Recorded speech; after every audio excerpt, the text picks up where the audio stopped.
Welcome back to the channel, everybody. So, in today's video, I want to talk about the conservation aspect of rock hounding. And this isn't a subject that I really ever see addressed at all on YouTube, at least. You sometimes see it in some, magazine articles, newsletters, some things like that. And what I'm talking about is really not taking too much. Now, we've established many times, talking to many different other people here on the channel, that you're not going to really tap out an area. Like you look at a place like Glass Butte, Glass Butte in Oregon, Red Top here in Washington, and the material is so abundant, it goes so deep that humans going there with hand tools is not going to pick up every single piece of agate or obsidian or whatever the thing is.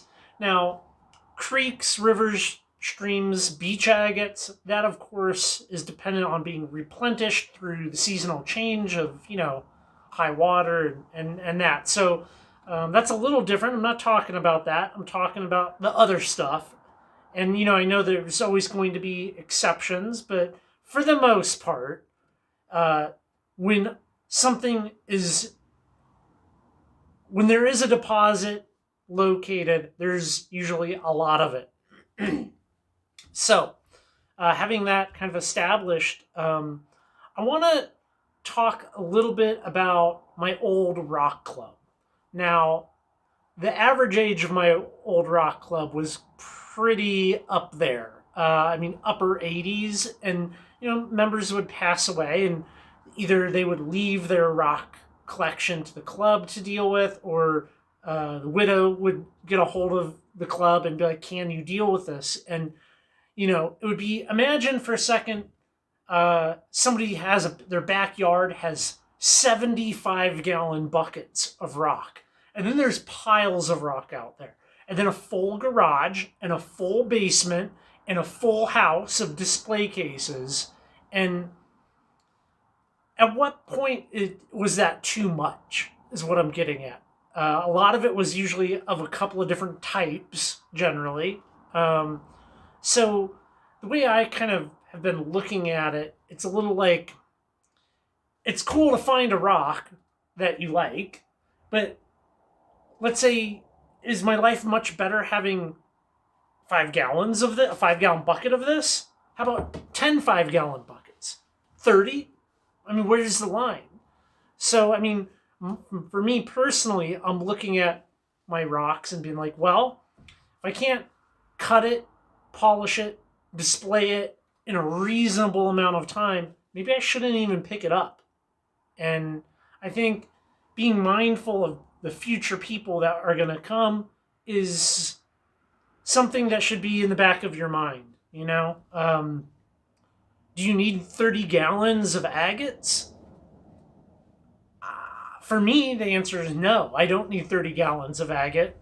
And I feel like a little bit, even though I'm very selective when we're rock hounding, but we go so often that I kind of have an abundance of material. Yeah, it's very diverse. I have a lot of different stuff, but there's only so many hours in the day that a person can be cutting rock, polishing rock, and doing those things. So why not leave it for somebody else? Or what I'm going to show you here shortly is I'm going to be trading out a lot of stuff. I'm going to be giving away a lot of my rocks, and keeping some of the more really ultra nice specimens. So yeah, I just kind of wanted to share my thoughts on it.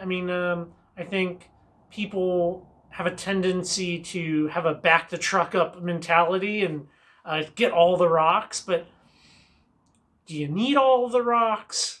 Just because they're there doesn't mean you have to take them.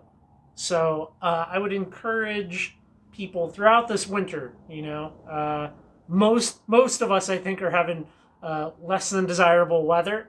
Maybe it's time to go through your rock collection and, ask yourself if you really need it. So that's my thoughts on it.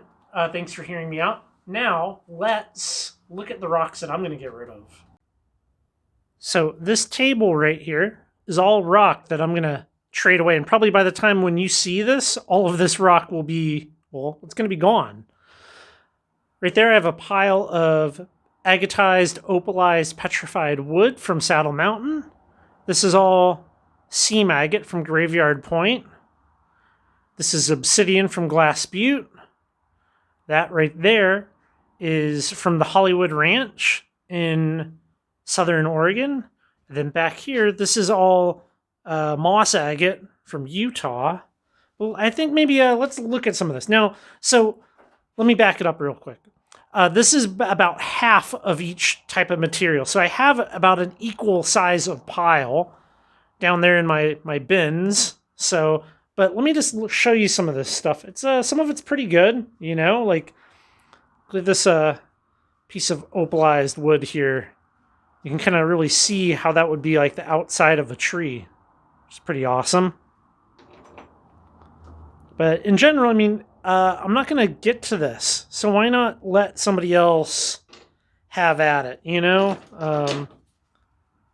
The stuff still has that calcite on it, but it's cool material. There you can kind of really see the outside of the tree on that. Let me find a couple of more select pieces here. Oh, this one's probably good, isn't it? There you go. I mean, it's really nice petrified wood. You could tumble it, you could cut it up, do different things with it, you know. That one's kind of hiding under all that stuff. But yeah, I mean, it has some great cellular replacement. How about some, all of this seam agate from Graveyard Point. I kind of like some of these really flat ones. You could almost make a cab out of that. Just like cut the shape out and call it good. Don't need a slab saw, but the texture is pretty awesome. It's a little chunky guy. But yeah, I mean, it's fun stuff. It's good material. Whoop. Look at this. Look at that agate.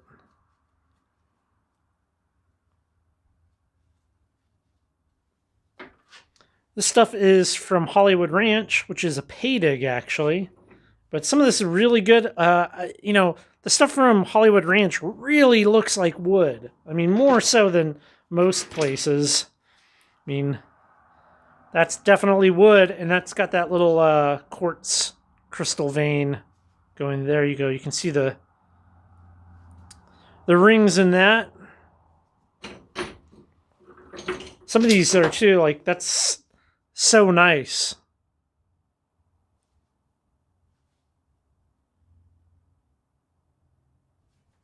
And then, of course, the little Glass Butte obsidian, which is absolutely gorgeous material.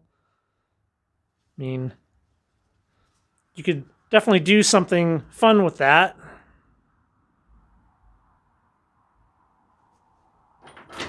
And then the moss agate. Some of this stuff is kind of crusty on the outside, but this is you can get this stuff off.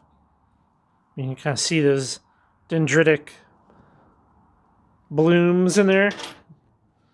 This big guy, get rid of this guy. That's a big solid agate in there. So kind of my plan, I'm gonna put this together in some equal USPS flat rate boxes and do some unequal trades with people. So I already got some people in mind. So this stuff will be going to a good home. And in the meantime, I'm just going to, well, work on the stuff that I have kept, and probably collect less in the future. Be a little bit more picky with the material I bring home. I mean, if you think about it, right? If I was to take all of this material and cab it up or slab it up, my slab saw would be running constantly. And I have other things going on. So anyways, we got to look at some fun rocks, and, you know, I just kind of wanted to share my current line of thinking on the subject about, well, conservation, over collecting, whatever you want to call it. So, of course, everybody's going to have their own opinion on this subject. I shared mine with you. Why don't down below in the comments you share your opinion with me? I'm always open to being wrong or changing my perspective on things, but in the meantime, I'm going to be lightening my load a little bit. So, reducing the piles down.